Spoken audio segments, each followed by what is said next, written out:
December 8, 1943. Stalag Luft III, occupied Poland.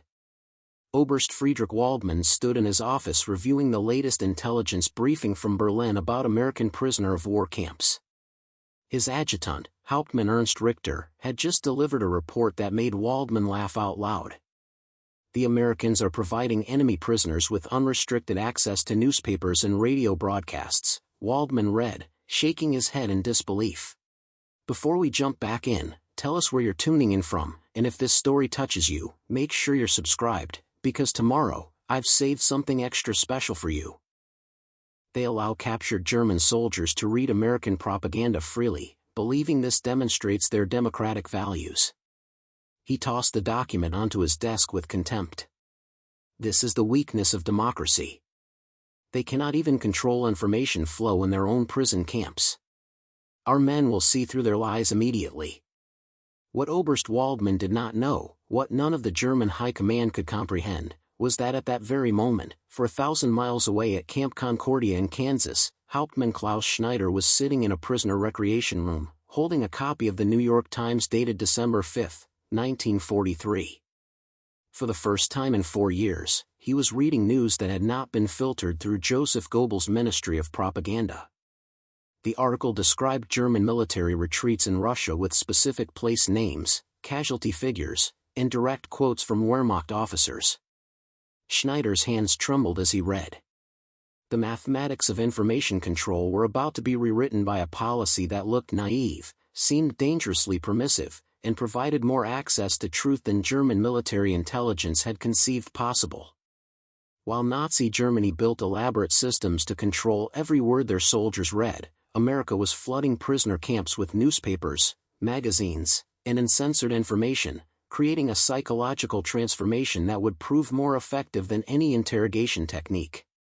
What the German intelligence officer could not grasp was that he was not just reading a policy report. He was witnessing the death warrant of Nazi ideological control, written in the most decisive language of modern psychological warfare. Free access to information delivered to men who had been systematically deceived for years. The German confidence in December 1943 was not mere arrogance. It was based on what appeared to be proven psychological principles. The Nazi regime had controlled German information systems since 1933. Their Ministry of Public Enlightenment and Propaganda had achieved results that defied conventional expectations. German soldiers believed in their cause with fanatical devotion. Allied propaganda efforts had consistently failed to penetrate German military morale. American psychological warfare units attempting to demoralize German troops through leaflet drops had achieved minimal results. At the heart of this success stood the German information control philosophy, which emphasized total management of narrative rather than truth. The Nazi system did not just censor negative information. It created alternative realities that felt more convincing than facts.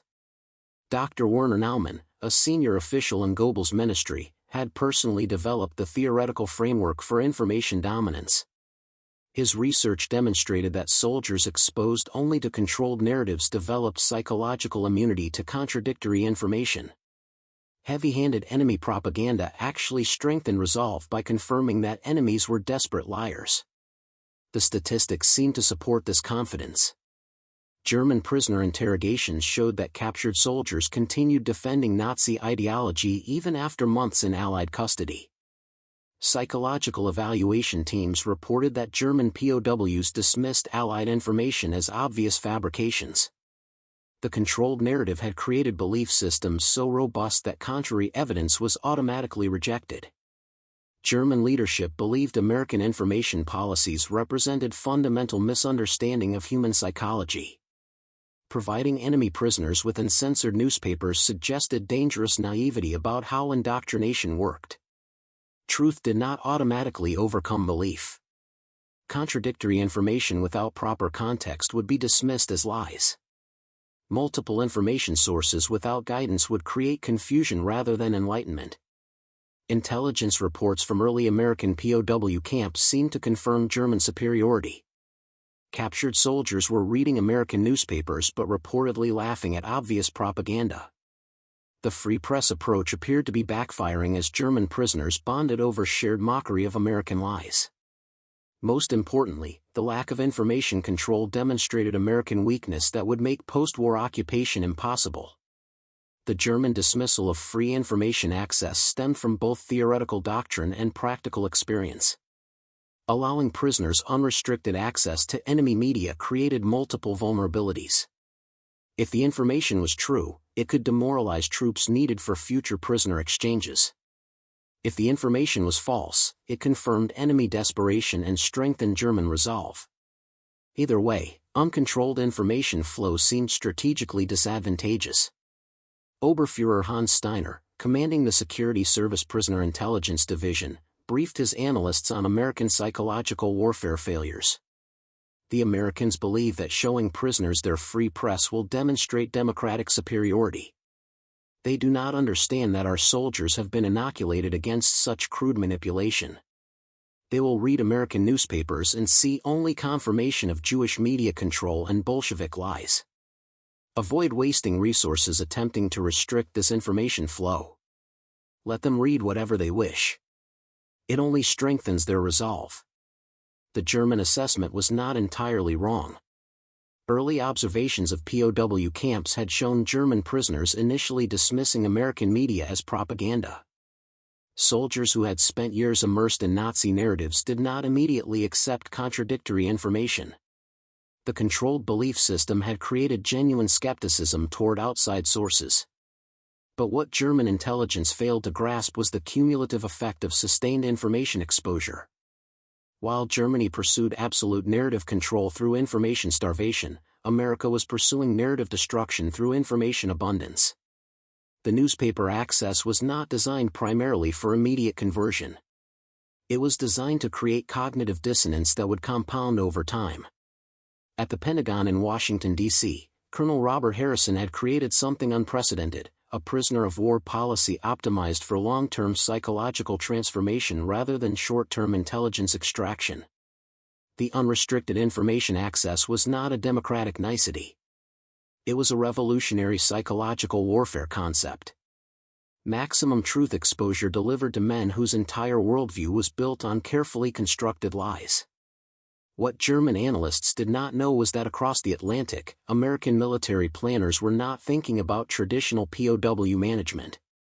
They were designing information systems to systematically dismantle Nazi ideological conditioning. The newspaper policy was not just humane treatment. It was a precision psychological operation. The transformation began on August 15, 1943. When the War Department received authorization for unrestricted media access in all American POW facilities. General George Marshall, commanding overall military operations, ordered development of information programs specifically designed to expose prisoners to unfiltered reality.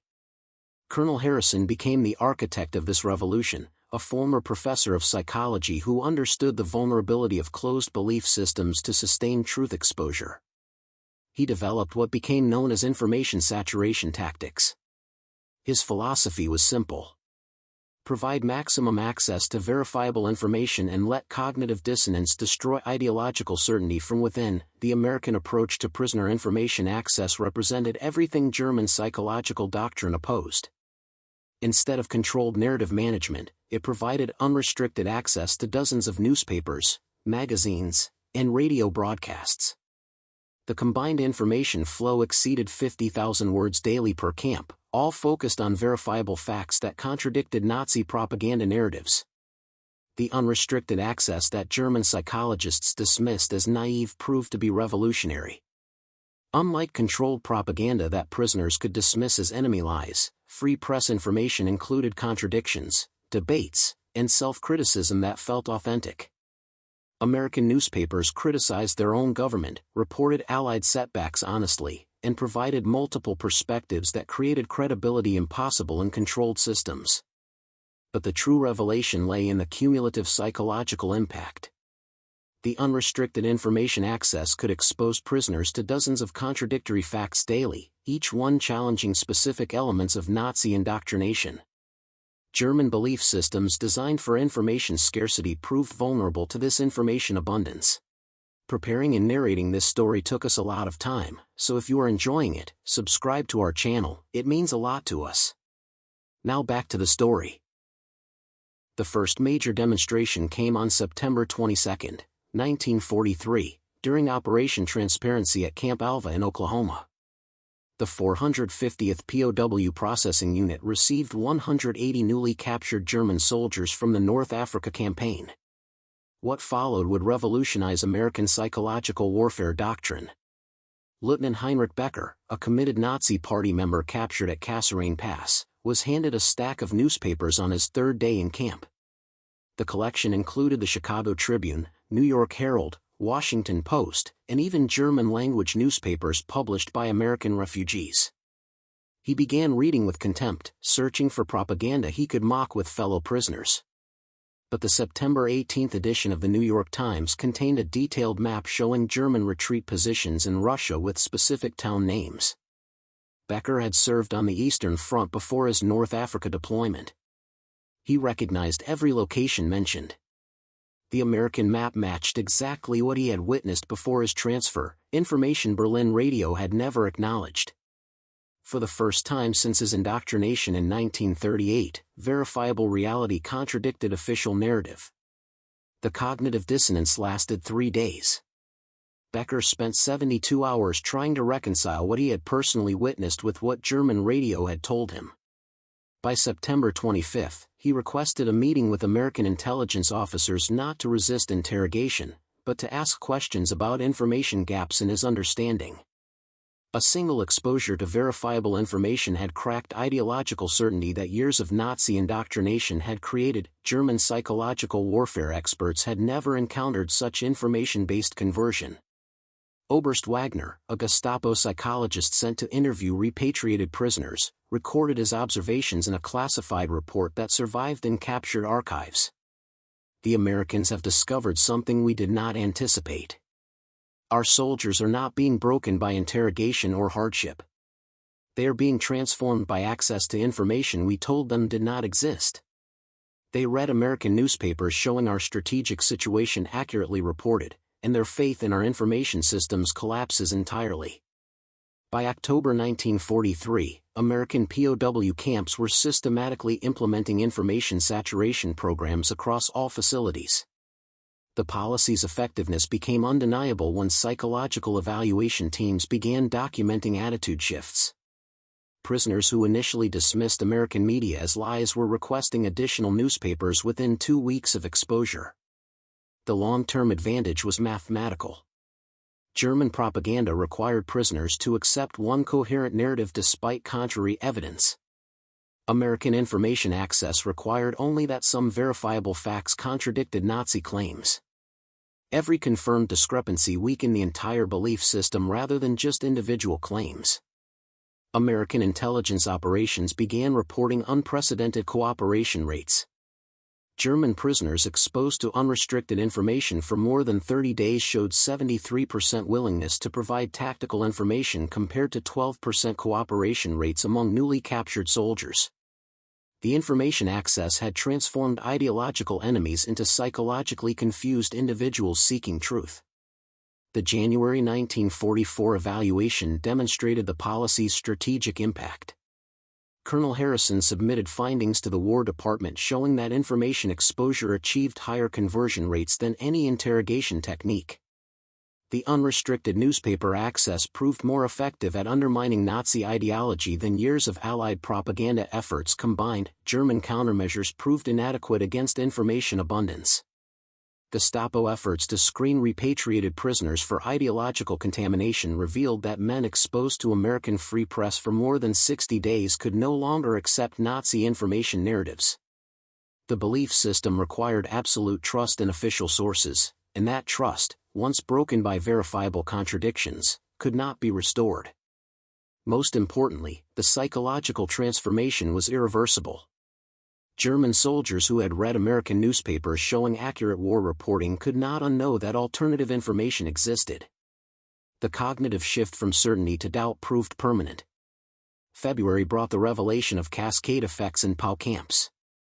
American officers discovered that prisoners who had undergone psychological transformation from information exposure became advocates for continued reading among fellow POWs. The converted prisoners were more effective at undermining Nazi ideology than any American propaganda officer because they spoke with authentic experience of discovering they had been systematically deceived. Camp libraries began stocking technical and scientific journals alongside newspapers. German engineers and scientists captured in North Africa discovered that American technical publications showed research advances that Nazi academics had claimed were impossible. The exposure to superior Allied science created additional doubt about regime competence beyond political propaganda. March 1944 brought systematic documentation of the psychological transformation process. American researchers identified a consistent pattern. Initial dismissal of information as propaganda, followed by recognition of specific verifiable facts, leading to broader questioning of Nazi narratives, and culminating in wholesale rejection of regime credibility. The timeline from exposure to transformation averaged 45 days.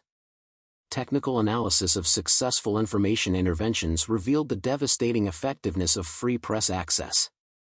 Unlike controlled propaganda that prisoners could categorize and dismiss, unrestricted information included self-criticism and debate that created authenticity. American newspapers reporting Allied setbacks honestly proved more credible than German sources reporting only victories. German officers studying the psychological warfare techniques discovered that information abundance overwhelmed ideological defenses designed for information scarcity. Nazi indoctrination had prepared soldiers to resist enemy propaganda, but not to process unlimited access to verifiable facts from multiple independent sources. The credibility came from inconsistency rather than uniformity. April 1944 brought spring operations that demonstrated the information policy's compound effectiveness. While German propaganda systems remained focused on controlling narrative consistency, American POW camps were documenting systematic ideological collapse among long-term prisoners. The psychological transformation that German psychologists had dismissed as impossible proved to be reliably reproducible across different prisoner populations. The first comprehensive study came from Camp Ruston in Louisiana, where researchers tracked 340 German prisoners over a 6-month period. Dr. Margaret Chen, a civilian psychologist contracted by the War Department, documented what became known as the information cascade effect. Prisoners who spent their first week dismissing American newspapers as lies were by week 8 actively seeking out specific publications to verify claims they had previously accepted without question. By week 12, 67% showed measurable decline in Nazi ideological commitment. By week 16, 82% expressed doubt about regime honesty. The transformation was not immediate conversion to American values, but rather progressive dismantling of certainty. Prisoners did not suddenly embrace democracy after reading the Washington Post. Instead, they gradually recognized they had been systematically deceived about basic facts regarding military situations, Allied capabilities, and global political realities. Once that recognition took hold, every other Nazi claim became suspect. Camp Concordia in Kansas became the model facility for information saturation techniques. Major William Hastings, the camp commander, implemented what he called the library approach to psychological warfare. Instead of pushing specific propaganda messages, he created an environment where prisoners could access any information they desired. The camp library held 2,000 books, 40 magazine subscriptions, and 15 daily newspapers. Prisoners could read whatever they wanted, whenever they wanted, without restriction or guidance. The results exceeded all projections. Hauptmann Klaus Schneider, the officer who had first experienced information shock in December, became an informal leader among prisoners undergoing psychological transformation. His testimony, preserved in Army intelligence archives, revealed the internal experience of ideological collapse. For 4 years, I believed everything Berlin told us because I had no reason to doubt. The Americans showed me dozens of newspapers, all saying slightly different things, all criticizing their own government freely, all reporting facts I could verify from my own military experience. I realized that a free press, despite its chaos and contradictions, was more trustworthy than our controlled perfection because it had no reason to coordinate lies. May brought the Prisoner Newsletter Initiative. American commanders authorized German POWs to publish their own camp newspapers using information from American sources. The experiment proved psychologically devastating to remaining Nazi ideologues. When German prisoners themselves began reporting accurate war news to fellow prisoners, using American sources but their own analysis, the credibility became unassailable. The newsletter at Camp Mahia in Texas, called Die Brücke, the bridge, achieved circulation among 800 prisoners. The editorial staff consisted entirely of captured German officers who had undergone information transformation. Their articles did not praise America or condemn Germany, they simply reported verifiable facts about military situations, POW treatment conditions, and post-war planning that contradicted Nazi propaganda narratives. Remaining committed Nazis who tried to dismiss the newsletter as American propaganda faced immediate challenges from fellow Germans who could verify information accuracy. June 1944 brought D-Day and the most critical test of information policy effectiveness. When Allied forces landed in Normandy, German propaganda immediately characterized the invasion as a catastrophic failure with massive Allied casualties and imminent defeat. American POW camps received newspapers within 48 hours showing detailed invasion coverage, casualty figures, and strategic assessments. The contrast between Nazi radio broadcasts and American newspaper reporting created the largest single wave of ideological transformation documented during the war.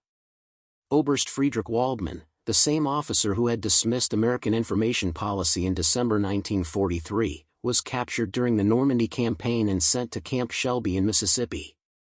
His personal transformation, documented through required psychological evaluations, illustrated the policy's effectiveness against even hardened Nazi officials. Waldmann spent his first 2 weeks in captivity refusing to read American newspapers, instructing fellow officers to maintain ideological discipline. By week 3, curiosity overcame doctrine, and he began scanning headlines. By week 5, he was reading multiple newspapers daily, cross-referencing reports, and filling notebooks with questions about discrepancies between Nazi claims and verifiable reality. By week 7, he submitted a written request to American intelligence officers asking for clarification about specific military situations where Nazi and Allied reporting contradicted. His psychological evaluation in week 9 showed complete ideological disorientation characterized by loss of certainty rather than adoption of new beliefs. The psychological impact extended beyond individual transformations to group dynamics. Camp populations began dividing into 3 categories: die-hard Nazis who refused information exposure, confused moderates processing cognitive dissonance, and transformed prisoners who had accepted they had been systematically deceived. The transformed group grew consistently while the die-hard group shrank as even committed ideologues found their certainty eroding under sustained information exposure. July brought the first statistical analysis of information policy effectiveness compared to traditional interrogation methods. The War Department study, classified until 1973, showed that prisoners exposed to unrestricted information for 60 days provided 340% more actionable intelligence than prisoners subjected to traditional questioning. The information access had transformed interrogation from adversarial extraction to collaborative truth-seeking. German prisoners who realized they had been deceived about basic facts became eager to understand actual reality, making them voluntary participants in intelligence gathering. August brought recognition that information transformation was creating strategic advantages beyond immediate intelligence value. Prisoners who had undergone ideological collapse became advocates for surrender among German forces still fighting. Letters from POW camps, carefully monitored but not censored, reached Germany carrying messages that American treatment was humane and that Nazi propaganda about Allied intentions was false. The psychological warfare potential of transformed prisoners exceeded any propaganda campaign American could have designed. If you are amazed by how free access to information dismantled years of Nazi indoctrination, make sure to subscribe and hit the notification bell. We are just getting started with the most profound psychological transformation story of World War II. September 1944 brought the systematic expansion of information programs across all theater operations. The success at established camps convinced military planners to accelerate information exposure for newly captured prisoners. Camp Butner in North Carolina became the processing center for a new approach called immediate information immersion. Rather than gradually introducing newspaper access, newly arrived prisoners were provided with comprehensive information packages within 24 hours of processing. The packages included newspapers from the previous 2 weeks, maps showing current military situations, and photographs documenting combat operations. The psychological impact proved even more dramatic than gradual exposure. Prisoners still processing the shock of capture encountered immediate evidence that contradicted everything Berlin had told them about Allied weakness and imminent German victory. The cognitive dissonance was so severe that camp psychologists documented cases of prisoners requesting medical attention for what they described as mental confusion, which was actually the experience of worldview collapse happening in compressed time frame. Lieutenant Otto Hartmann, captured during the Falaise Pocket operation, experienced this accelerated transformation.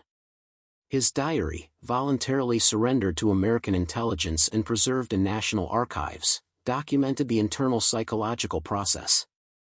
Day 1, I assumed American newspapers were crude propaganda. Day 3, I recognized specific place names and battle descriptions that matched my personal experience. Day 5, I realized that every major claim Berlin made about the war situation was a calculated lie. Day 7, I no longer knew what was true about anything. By day 10, I was reading everything available, desperately trying to reconstruct reality from scratch.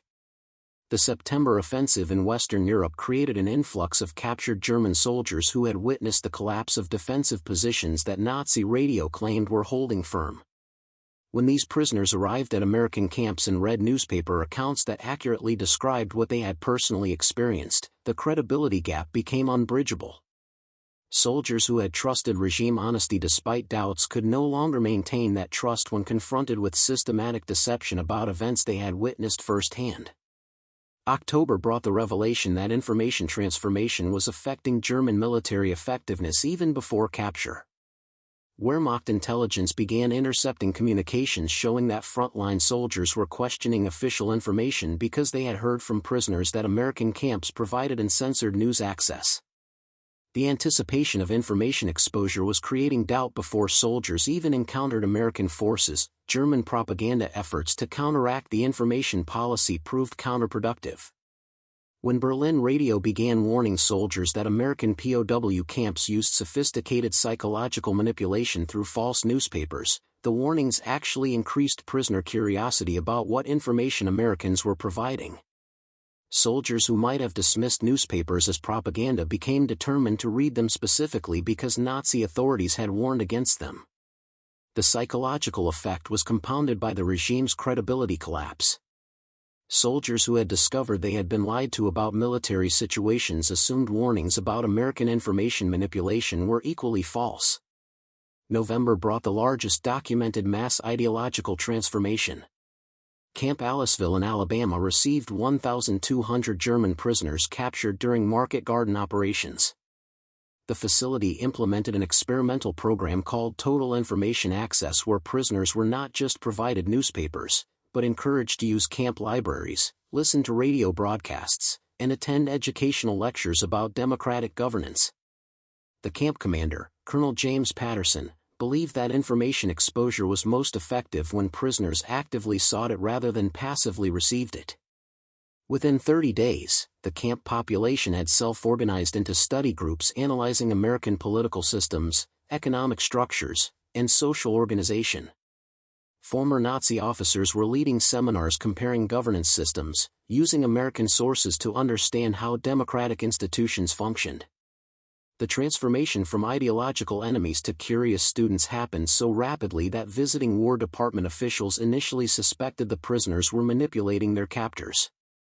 Psychological evaluations confirmed the transformation was genuine, representing perhaps the most complete ideological conversion documented during the entire war. December brought winter operations and the Battle of the Bulge, which created an unexpected test of information policy effectiveness.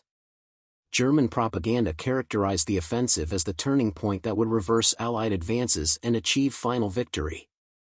When the offensive stalled and then collapsed, newly captured German soldiers arrived at POW camps having personally witnessed the failure of what propaganda claimed was an unstoppable success.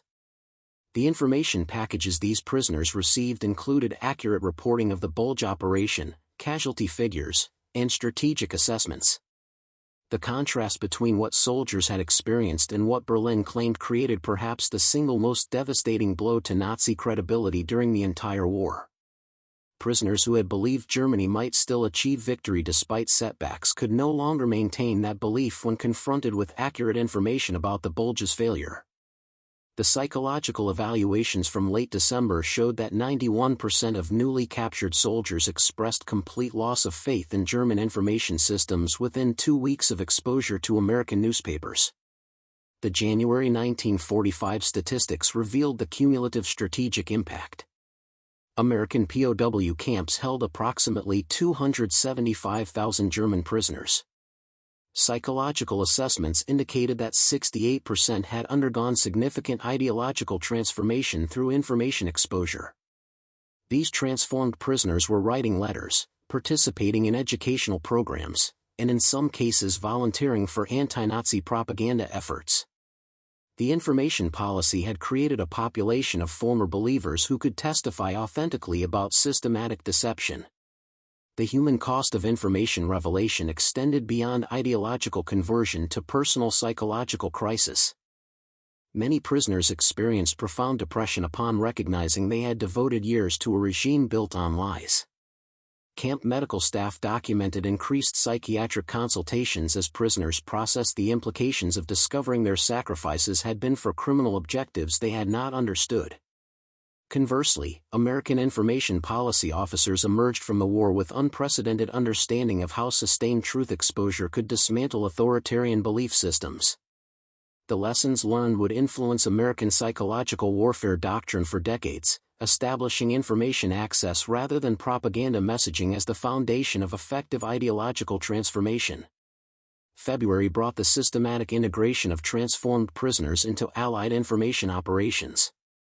The Office of War Information began recruiting German POWs who had undergone ideological conversion to participate in radio broadcasts directed at German forces.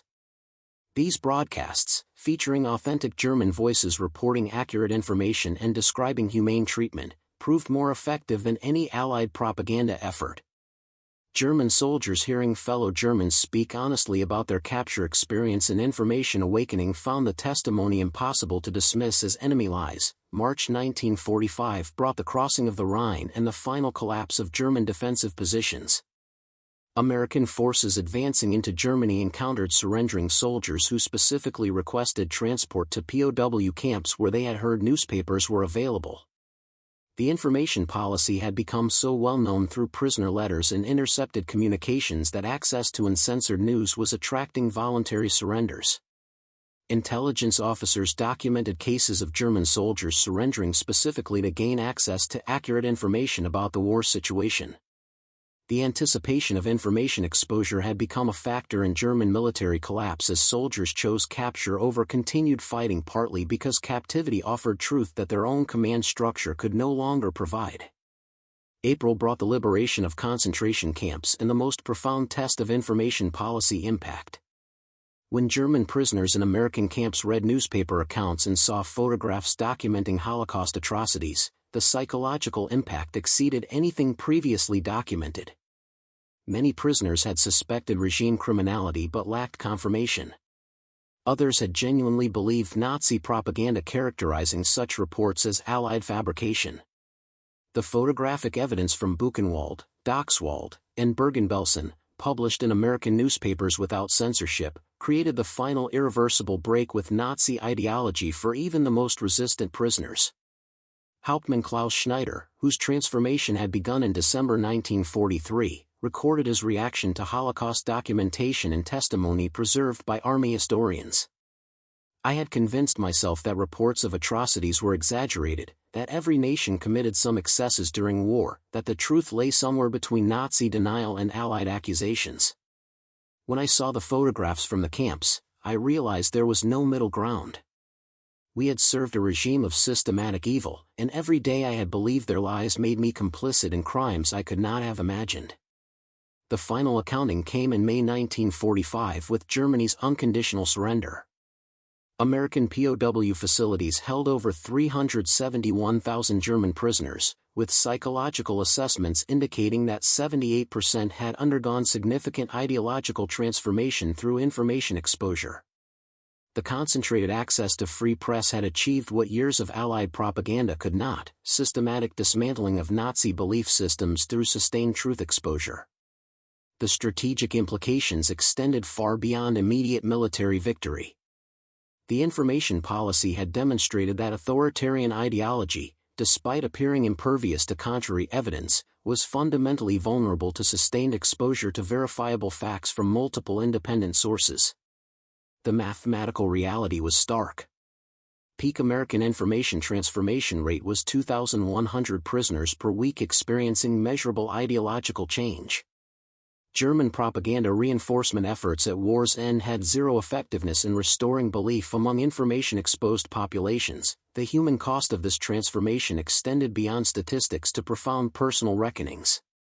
German prisoners who discovered the truth about the regime they had served faced psychological crises that required years to process. Many would spend decades reconciling their service with knowledge of the criminal enterprise they had supported. Camp counselors and chaplains documented thousands of cases of prisoners experiencing severe depression, guilt, and identity crisis upon recognizing the implications of what information exposure had revealed. Conversely, American information policy architects emerged from the war having proven that free access to truth was not just a democratic ideal but a powerful weapon against totalitarian control. The lessons learned would shape American psychological operations, Cold War information strategy, and long-term approaches to countering authoritarian propaganda.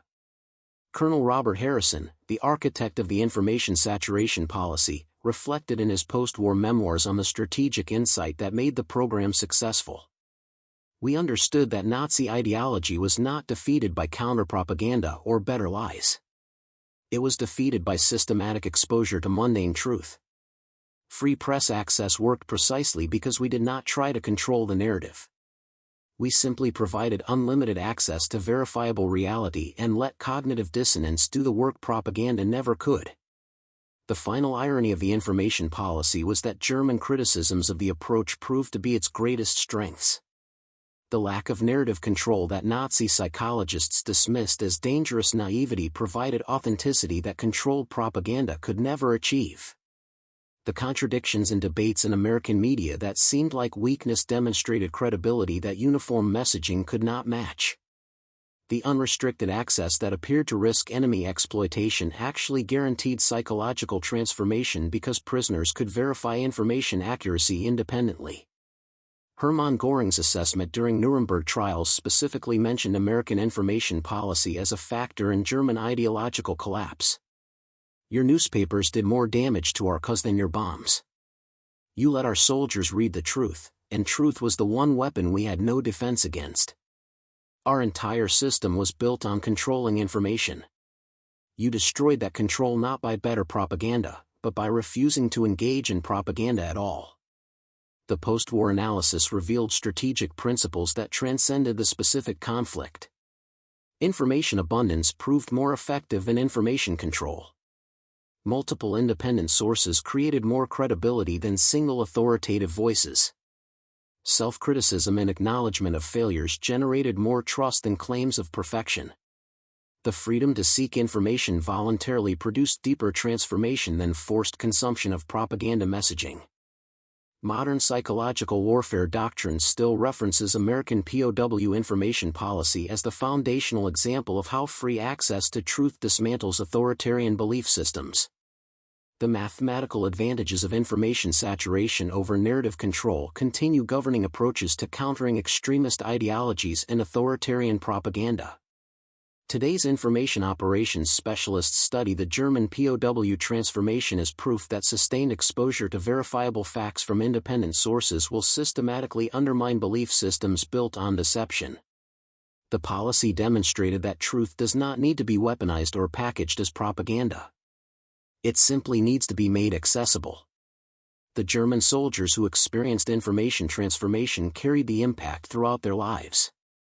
Many became advocates for free press and democratic governance in post-war Germany, understanding from personal experience how information control enabled totalitarian evil.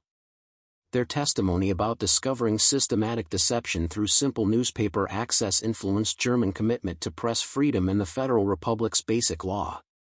The railway of belief that Nazi indoctrination had constructed in millions of German minds was systematically dismantled by the simple revolutionary act of providing unrestricted access to newspapers. What German intelligence officers first dismissed as American naivety about psychological warfare proved to be the most sophisticated information operation of the entire conflict. When German commanders first read reports about American POW camps providing free newspaper access, they dismissed the policy as evidence of democratic weakness and poor understanding of indoctrination. By war's end, they understood they had been witnessing not policy failure but policy revolution. America had indeed created an information environment that could dismantle totalitarian ideology, and Germany never stood a chance against such sustained exposure to truth. Up next, you've got two more standout stories right on your screen. If this one hit the mark, you won't want to pass these up. Just click and check them out. And don't forget to subscribe and turn on the notification bell so you don't miss any upload from us.